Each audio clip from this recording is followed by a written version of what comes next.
तो आज हम आपके लिए ऑप्टेटिव सेंटेंस पढ़ाएंगे। ऑप्टेटिव मीन्स आप जानते ही हैं, इच्छावाचक होता है और सेंटेंस मीन्स होता है वाक्य। ऑप्टेटिव सेंटेंस मीन्स होता है इच्छावाचक वाक्य। इसका जो आइडेंटिफिकेशन है वो इस प्रकार हो जाएगा कि वे वाक्य या फिर वे हिंदी वाक्य जिनमें किसी की इच्छा, अभिशाप, आशीर्वाद या कामना इत्यादि प्रकट की जाए, ऐसे वाक्य ऑप्टेटिव सेंटेंस कहलाते हैं। ये वाक्य अधिकांश में से आरंभ होते हैं और एक खासियत और है, इन वाक्यों के लास्ट में मार्क ऑफ एक्सक्लेमेटरी या फिर साइन ऑफ एक्सक्लेमेटरी जरूर लिखा जाता है। अभी तक साइन ऑफ एक्सक्लेमेटरी आपको मिलता था एक्सक्लेमेटरी सेंटेंस में, लेकिन इसमें भी साइन ऑफ एक्सक्लेमेशन जरूर मिलेगा लास्ट में, तो वो देखेंगे आप, बताए जाएंगे अभी ये सेंटेंस इस प्रकार के। और साथ में आपको उसी प्रकार से पढ़ाया जाएगा जिस प्रकार अभी लास्ट टाइम पढ़ाया गया आपको, कि पहले वर्ड मीनिंग लिखाई जाएंगी 10, उनके अकॉर्डिंग 10 सेंटेंस बनवाए जाएंगे। लेकिन उससे पहले आपके लिए इसकी डेफिनेशन एवं रूल से अवगत करा देते हैं। डेफिनेशन और रूल आपको बताए जाएंगे इसके, कि क्या डेफिनेशन है इसकी, किस तरह से आप उसे समझ सकते हैं, सेंटेंस को कैसे पहचानेंगे सेंटेंस, और क्या रूल्स हैं जिनका फॉलो करेंगे आप, उनके अकॉर्डिंग उनका ट्रांसलेशन करेंगे, ऐसा देखेंगे। ठीक है, तो ऐसा अभी आपको बताया जाएगा यहाँ पर, तो सभी लोग देखें। तो असल में ये सेंटेंस जो है ये दैनिक बोलचाल में बहुत ज्यादा यूज किया जाता है इसका। जैसे कि आपने देखा होगा कहीं पर भी कहा जाता है कि भगवान आपको आशीर्वाद दे, तो गॉड ब्लेस यू कहा जाएगा, या फिर भगवान आपको आशीर्वाद दे बच्चे, तो या फिर भगवान आपको आशीर्वाद दे मेरे बच्चे, इस तरह से कहा जाए तो God bless you my child ऐसे कहा जाएगा। आपकी उम्र लंबी हो ऐसे कहा जाए, तो इसमें कहा जाएगा मे यू लिव लॉन्ग। क्या कहा जाएगा? May you live long. जैसे कि अभी बताया था मैंने, ये सेंटेंस अधिकतर मे से आरंभ होते हैं। किससे आरंभ होते हैं? मे से। तो देखेंगे हम, में से दो प्रकार के सेंटेंस आरंभ होते हैं। एक तो ये सेंटेंस आरंभ होते हैं ऑप्टेटिव वाले, और एक इंटरोगेटिव सेंटेंस भी में से आरंभ होता है, क्योंकि में जो है वो है सका सखी सके। में को हिंदी में क्या कहेंगे? सका सखी सके। जैसे क्या मैं अंदर आ सकता हूं श्रीमान जी? अक्सर बच्चे बोलते हैं ये चीज इंग्लिश में, क्या बोल देंगे? बच्चे बोलेंगे इसे, मे आई कम इन सर। क्या मैं अंदर आ सकता हूं श्रीमान जी, या फिर क्या मैं अंदर आ सकती हूं श्रीमान जी। इस चीज को बच्चे लोग बोलते हैं मे आई कम इन सर, बोलते नहीं बोलते हैं इस तरह से। तो लेकिन वहां पर इंटरोगेटिव चिन्ह आएगा, ना कि साइन ऑफ एक्सक्लेमेशन आएगा आपका। कौन से मतलब साइन आएगा आपका? इंटरोगेटिव, क्वेश्चन मार्क आएगा, ये नहीं आएगा वहां पर, क्योंकि वो इंटरोगेटिव सेंटेंस है। और जो अभी यहां पर पढ़ा जा रहा है ये ऑप्टेटिव सेंटेंस है, तो यहां पर आपका साइन ऑफ एक्सक्लेमेशन आएगा, ना कि इंटरोगेटिव आएगा।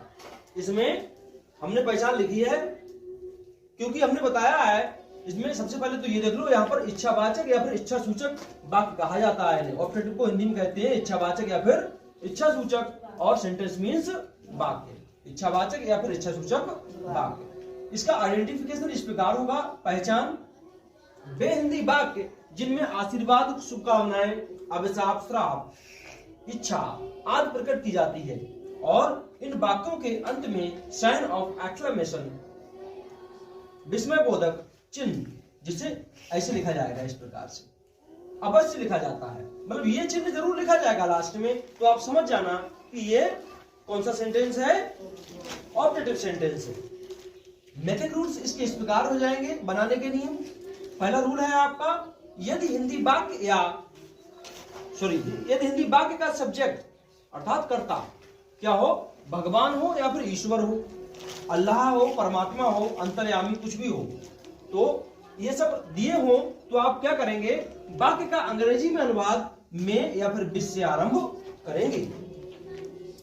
फॉर्मूला इसका इस प्रकार होगा, जैसे कि जब सेंटेंस आप ट्रांसलेट करेंगे तो आप में लिखेंगे या विश लिखेंगे, जो भी लिखेंगे अर्थ के अनुसार। उसके बाद सब्जेक्ट लिखेंगे, अर्थात गॉड लिखेंगे यहाँ पर, क्योंकि गॉड आएगा तो गॉड ही लिखेंगे ना।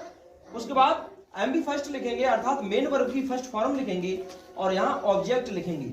उसके बाद में other word, O for other, W for पर, अदर वर्ड कोई बच जाता है उसे लिख लेंगे आप, और उसके बाद में प्लस में साइन ऑफ एक्सक्लेमेशन लिखेंगे। उसके बाद रूल सेकंड है आपका, कुछ हिंदी वाक्यों में भगवान करे, ईश्वर करे, अल्लाह करे, परमात्मा करे, परवरदिगार करे, कुछ भी आ सकता है इस प्रकार से आदि शब्द दिए होते हैं, परंतु ऐसे वाक्यों में दरअसल ईश्वर स्वयं कुछ नहीं करते। क्योंकि स्वयं कुछ नहीं करते, क्योंकि वो तो कह रहे हैं कि ईश्वर करे, भगवान करे, ऐसा हो जाए, तो या फिर अल्लाह करे, ऐसा हो जाए, इस प्रकार से कहा जाएगा, तो उसमें ईश्वर स्वयं तो नहीं कुछ कर रहे हैं, है ना, ईश्वर नहीं कर रहे हैं कुछ भी। तो ऐसे वाक्यों का अंग्रेजी में अनुवाद करते समय क्या करेंगे, ऐसे शब्दों को हटा देंगे। क्या करेंगे, हटा देंगे। बाकी जो शेष वाक्य बच जाएगा हम उसका ट्रांसलेशन कर देंगे। जैसे कि फॉर्मूला इस प्रकार से दिया जाएगा आपको, सबसे पहले में या विश जो भी लिखेंगे आप, उसके बाद सब्जेक्ट आएगा, उसके बाद मेन वर्ब की फर्स्ट फॉर्म आएगी, फिर ऑब्जेक्ट आएगा, फिर अदर वर्ड, और लास्ट में साइन ऑफ एक्सक्लेमेशन चिन्ह आएगा आपका। ठीक है, लास्ट में साइन ऑफ एक्सक्लेमेशन चिन्ह आएगा, इस तरह आपका। तो ऐसे आप उसको देखेंगे। और इन वाक्यों का अंग्रेजी में अनुवाद करते समय हमको बड़ी जटिलता का सामना करना पड़ता है, तो ये हमें आवश्यक है, अर्थात आप लोग तभी इसको बेहतर तरीके से समझ पाएंगे जब इसकी रिवीजन ज्यादा होगी। आपकी क्या ज्यादा होगी, रिवीजन। जितनी रिवीजन होगी उतना ही इसको आप लोग सही प्रकार से समझ सकते हैं। तो रिवीजन के लिए ये सेंटेंस हो, चाहे आपको होता है एक्सक्लेमेटरी सेंटेंस हो, दोनों सेंटेंस की रिवीजन आवश्यक है आपको। जितनी ज्यादा रिवीजन होगी उतना ही इनका जो तरीका है वो समझ पाएंगे। तो ये चीज नोट में भी हम लिखवा लेते हैं, तो अभी नोट में लिखवाएंगे हम, देखेंगे। हाँ, तो जैसा कि मैंने अभी बताया था आपको, उसी प्रकार मैंने नोट भी लिखवा दिया है आपको विषय से आलो कि ऑब्जेक्टिव सेंटेंस इच्छावाचक वाक्यों और एक्सक्लेमेटरी सेंटेंस विस्मयबोधक वाक्यों को बेहतर समझने के लिए इसका रिवीजन, दोहराना, पुनरीक्षण करना आवश्यक है।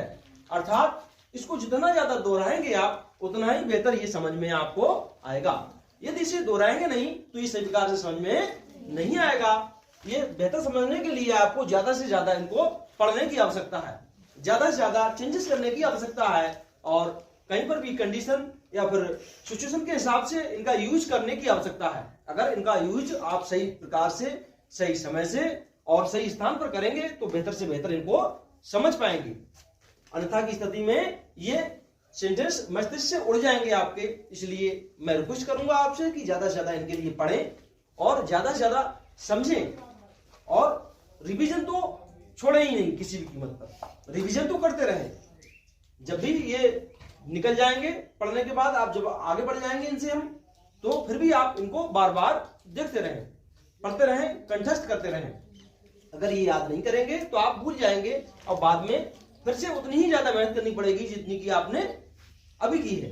तो ऐसा ना करें और बेहतर तरीके से आप लोग इन्हें याद करते रहें।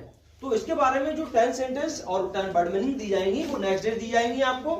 तो प्लीज नेक्स्ट पार्ट जरूर देखें वीडियो का, और कृपया चैनल के लिए सब्सक्राइब करें और press bell icon. Thank you please.